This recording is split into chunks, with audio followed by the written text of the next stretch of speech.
আমাদের আজকের আসরে সবাইকে স্বাগত। চলুন আজ এমন একজনের গল্প শোনা যাক যে ছিল যেমন চালাক তেমনই ক্ষুধার্ত। ভালো লাগে না এমন আবার হয় নাকি? গল্প শুনলে মনটা কোথায় যেন হারিয়ে যায়, তাই না? তো আমাদের আজকের গল্পের যে নায়ক, সে হলো একটা শিয়াল। সে ভাবত তার মতো বুদ্ধিমান আর দুটো নেই। চলুন দেখি তার বুদ্ধির দৌড় ঠিক কতখানি। সে অনেক দিন আগের কথা। এক ছিল খুব সুন্দর ঘন সবুজ একটা বন, আর সেই বনেই থাকতো আমাদের গল্পের শিয়ালটা। তো একদিন কি হলো, শিয়ালটার না ভীষণ খিদে পেয়েছে। সকাল গড়িয়ে দুপুর, কিচ্ছুটি পেটে পড়েনি। খিদের চোটে ওর পেটটা একদম চুই চুই করছে। বেচারা শিয়াল, এক টুকরো খাবারের জন্য সে সারাটা বন যেন চুষে ফেলল। কখনো ঝোপের আড়ালে, তো কখনো গাছের তলায়, কিন্তু না, খাবারের নাম গন্ধও নেই। ঘুরতে ঘুরতে সে যখন প্রায় হাল ছেড়ে দিয়েছে, ঠিক তখনই তার চোখে পড়ল দারুণ একটা জিনিস।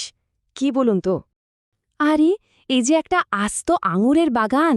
গাছের ডালে থোকায় থোকায় পাকা টসটসে আঙুর ঝুলছে। সূর্যের আলোয় কি সুন্দর চকচক করছে। কিন্তু একটা ছোট্ট সমস্যা আছে। আঙুরগুলো যে অনেক অনেক উঁচুতে ঝুলে আছে। ওই রকম রসালো আঙুর দেখে ক্ষুধার্ত শিয়ালের তো আর তর সইছে না। জিভে একদম জল এসে গেল। সে মনে মনে ঠিক করে ফেলল, যে করেই হোক এই আঙুর তাকে খেতেই হবে। কিন্তু পাবেটা কি করে? শিয়াল তো আর পাখি নয় যে ফুরুত করে উড়ে গিয়ে পেড়ে আনবে। তাই সে ভাবল, লাফ দিয়েই কাজ সারতে হবে। তো সে প্রথমে জায়গা মতো দাঁড়িয়ে দিল এক লাফ। ওহো, হলো না, পৌঁছানো গেল না। এবার ভাবল আরেকটু পেছন থেকে দৌড়ে এসে লাফ দিতে হবে। দিল আরেকটা উঁচু লাফ। না, এবারও কাজ হলো না। শেষে শরীরের সবটুকু শক্তি এক করে সে দিল বিশাল এক লাফ। কিন্তু হায়, সব চেষ্টায় বেকার গেল।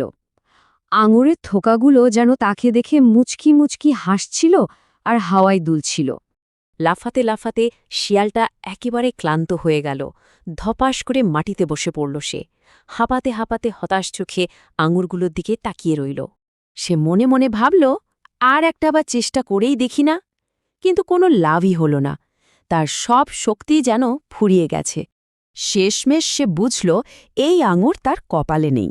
খুব মন খারাপ করে সে ঠিক করল এবার চলে যেতে হবে। কিন্তু শিয়াল বলে কথা, হেরে গেলেও তো হার স্বীকার করা যায় না। তাই চলে যাওয়ার আগে সে পেছন ফিরে এমন একটা কথা বলল, যা শুনলে বেশ অবাক হতে হয়। শিয়ালটা একটা ভাব নিয়ে নাকটা একটু কুঁচকে বলল, দূর, এই আঙুর তো টক, দেখেই বোঝা যাচ্ছে। আমি ওসব টক ফল খাই না। ব্যাস, এই কথা বলেই সে এমনভাবে মাথা উঁচু করে চলে গেল যেন আঙুরগুলোর তার একটুও পছন্দ হয়নি, আর সে ইচ্ছে করেই ওগুলো খায়নি। আর এই মজার গল্পটা থেকে কিন্তু একটা খুব চালু কথা এসেছে। আঙুর ফল টক, এর মানেটা কি? মানে হলো, যখন আমরা কোনো একটা জিনিস খুব করে চাই, কিন্তু অনেক চেষ্টা করেও সেটা পাই না, তখন মন খারাপ হয় তো। সেই মন খারাপটা ঢাকার জন্য আমরা বলি ওই জিনিসটা ভালোই না। ঠিক শিয়ালটার মতো। আচ্ছা, এবার একটা কথা ভাবা যাক তো, শিয়ালটা যে বলল আঙুরগুলো টক, সেটা কি সত্যি ছিল, নাকি নিজের হাঁটা ঢাকার জন্যই এমনটা বলেছিল? আচ্ছা, আমরাও কি কখনো কখনো এমন করি? এটা কিন্তু বেশ মজার একটা প্রশ্ন, তাই না?